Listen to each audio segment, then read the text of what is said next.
Bienvenidos a un nuevo encuentro con cineastas donde entrevistamos a directoras y directores de la sección oficial del Aguilar Film Festival que se celebra en Aguilar de Campoo y que este año, por cierto, cumple 33 años. Están con nosotros Roberta Nikita y Laura Put, que son las directoras del corto 25, se llama 25 el corto, un corto que nos habla de un proyecto musical y que al mismo tiempo forma parte de ese mismo proyecto musical y que está protagonizado por la cantante Roberta Nikita. Hola Roberta, hola Laura. Hola. Encantada. ¿Qué tal? Bienvenidas al Aguilar Film Festival. Muchas gracias. Voy a comenzar preguntándoos, el corto cuenta el propio origen del corto, quiero decir. Eso es algo que no es común encontrar en un corto. Es autónomo y al mismo tiempo forma parte de un proyecto musical. Quizás ahora que echa a andar, se estrena aquí en Aguilar y echa a andar a través de los festivales, ¿la película podría independizarse del proyecto musical o va a formar parte del proyecto musical siempre? Yo creo que en parte está independizada ya, total. porque bueno, esto empezó siendo como un making of de lo que iba a ser su próximo disco, de lo que será, pero al final se convirtió en una pieza propia que yo creo que camina por sí sola. A primera vista parece un proyecto casual, ¿no? La forma en la que está grabado, casual, que se va, digamos, generando a medida que surge. Lo que le acerca, digamos, bueno, podríamos decir un cine de guerrilla. ¿Hubo una cierta planificación o fue tomando forma según tomabas las imágenes? Pues no hubo planificación hasta el último mes, que ya, porque estuvimos un año, bueno, un poco menos de un año grabando y grabamos todo sin saber cómo lo íbamos a subir, en qué formato, en qué duración, ni nada. Y de repente un momento que dijimos, vale, vamos a dejar de grabar y vamos a ver qué hacemos con todo lo que tenemos, porque de repente teníamos horas y horas de grabación y nos sentamos y dijimos, venga, pues lo vamos a dividir en capítulos, que cada capítulo explique un poco un tema del making of y que a la vez explique cosas que la gente creo que no sabe y que les puede interesar. Y ahí es cuando decidimos escribir el guión y a partir de ahí fue mucho más fácil montarlo. Y sí que, bueno, yo que he sido la que ha ido grabándolo todo, sí que hubo un día en el que tuve que decir, vale, si lo grabo todo, lo grabo de verdad. Y ya me puse a grabarlo todo, que teníamos muchísimo material y a la hora de terminarlo, pues eso, teníamos tanto material que tuvimos que ponernos como un timing y decir hasta aquí.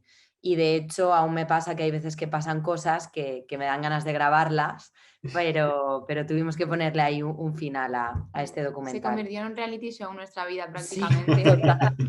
Todo. Total. O sea, que estuvisteis un año entero grabando y luego vino entonces la postproducción, ¿cuánto duró después? Claro, empezamos realmente en el confinamiento, porque fue cuando Robbie tenía más tiempo, como todo el mundo, y empezó a grabar a crear su próximo disco.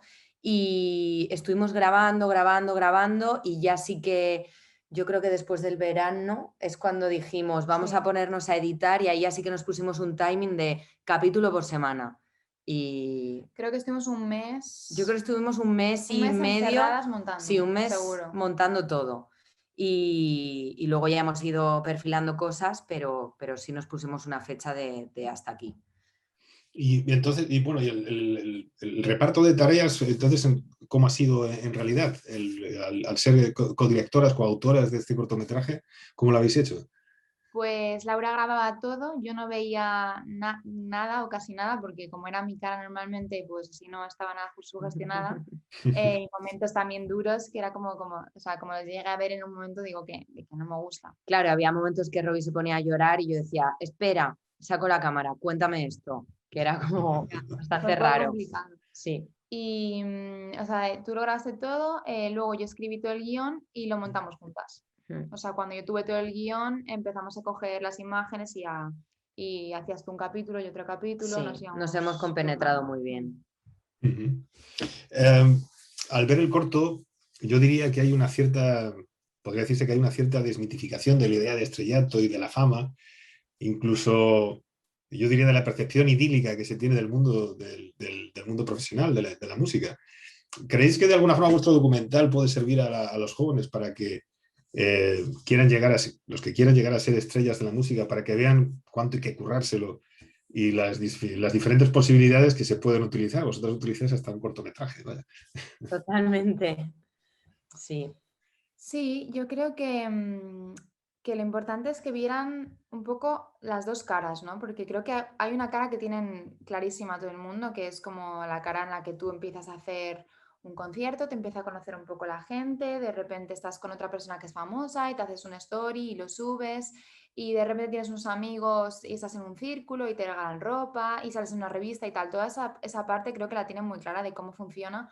Lo que a mí me daba miedo es que la gente se pensara que esa es la única parte que existe y que se pensaran que eso no, o sea, que eso no está reñido con no poder pagar alquiler, tener que tener un trabajo que no te gusta a pesar de que acabas de hacer la actuación de tu vida con una marca increíble, tal. Entonces, que se lo tienen que currar, sí, sobre todo que no se piensen que todo es maravilloso y que lo suyo es una mierda, ¿no? Porque normalmente yo lo que me pasaba es que no entendía por qué a mí me pasaba esto y al resto de gente no, y simplemente es que la gente no me lo había contado, pero también les pasaba. Claro, porque en redes sociales tendemos a poner solo lo bueno, lo bonito. Las cosas malas, pues no las compartimos. Y a todos nos pasan cosas malas para que nos puedan pasar cosas buenas. Mm. Y a Robbie tampoco le parecía justo lanzar un nuevo disco, todo bonito, todo maravilloso, sin explicar cómo se ha llegado a ese punto. Mm. Pero en un principio, cuando empezasteis el corto, esto vuelvo un poco al principio, a las preguntas del principio, de alguna forma no sabéis a dónde os dirigís, pero queréis hablar de estos problemas o en ese momento quizá estabais también con la idea de hablar Fueron saliendo, la Sí, verdad. o sea, a mí me dio mucho miedo hablar de esto, porque claro, yo pensé a un making of en el que yo quedé muy guay, ¿no? Que como o sea, que se ve que yo estoy con los productores, que tal que cual, y ya está. Y de repente, claro, cuando empecé a hacerlo y me encontré con los problemas que me estaba encontrando de financiación, de los problemas mentales, de la ansiedad y demás, dije, a ver, esto tienen que saberlo también. Porque lo tienen que saber, porque sí, ¿sabes? O sea, me pareció justo, pero no, o sea, nunca fue planeado, siempre fue como llegando.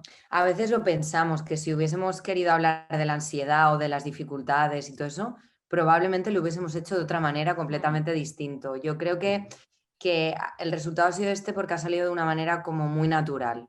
No, nunca nos planteamos hablar Claro. de Y que de esto. repente había un día que estaba a tope y dije, dejo el trabajo y eso era en medio del documental, entonces era como, pues lo contamos también. Claro, eso no estaba planeado. Claro, claro, entonces ese tipo de cosas es como que, bueno, da la casualidad que he llegado al tope en este momento. fue en ese momento cuando tú has dicho, Laura, que dijiste, se va a grabar todo el día aquí, todo lo que ocurre, absolutamente todo.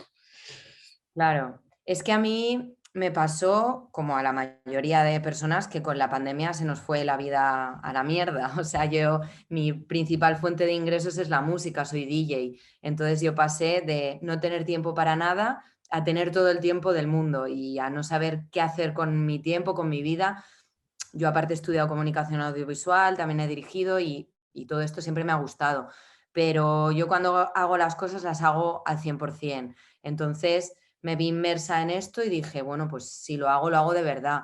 Y claro, o sea, yo me he pasado meses con el móvil grabándolo todo, porque esa era la manera. Luego cuando vi todo el material que tenía, era como, Y madre luego mía. hicimos también research de todo lo que teníamos grabado en los últimos Claro, porque años. conforme íbamos montando, pues yo decía, Robbie, aquí necesito imágenes de archivo Una de una fiesta. fiesta. O, por ejemplo, todas las imágenes de cuando Robbie era pequeña, pues me traje de casa de mis padres un VHS y empecé a digitalizar cintas mías y luego dije, ostras, para el documental vamos a buscar imágenes tuyas de pequeña para poder contar todo esto. O sea, que ha ido todo muy rodado, la verdad.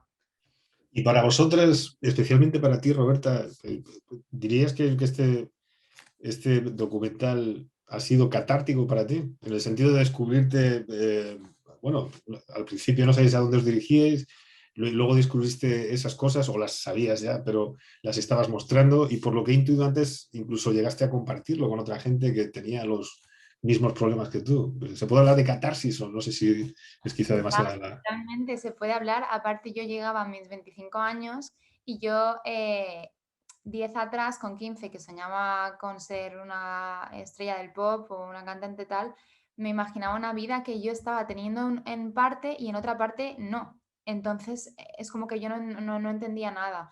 Y, y obviamente al verlo grabado fue como, hostia, ¿sabes? En plan, toda esta parte de mí la estoy ocultando, no la estoy contando y estoy haciendo como que no existe porque es un error y tal, no sé qué, y no pasa nada, esa parte existe, coexiste con la otra parte y es una mierda en parte que tenga que ser así para los artistas emergentes, pero existe. Entonces sí, para mí fue una catarsis absoluta, aparte que dejé el trabajo también y me puse a buscarme la vida total como para poder seguir viviendo de lo que me gusta. Y eso que te gusta y que os gusta, digamos, a partir de aquí, eh, o sea, el proyecto central es la música, o digamos que a partir de este cortometraje, oye, pues por aquí hay otra vía. El proyecto central sigue siendo la música en cualquier caso, ¿no? Sí, el mío total. O sea, yo estoy con mi EP a muerte y aparte es en lo que he trabajado toda mi vida. O sea, es en lo que he pasado cada día de mi vida haciendo y es lo que a mí me llena muchísimo escribir una canción, ir a un concierto y tal.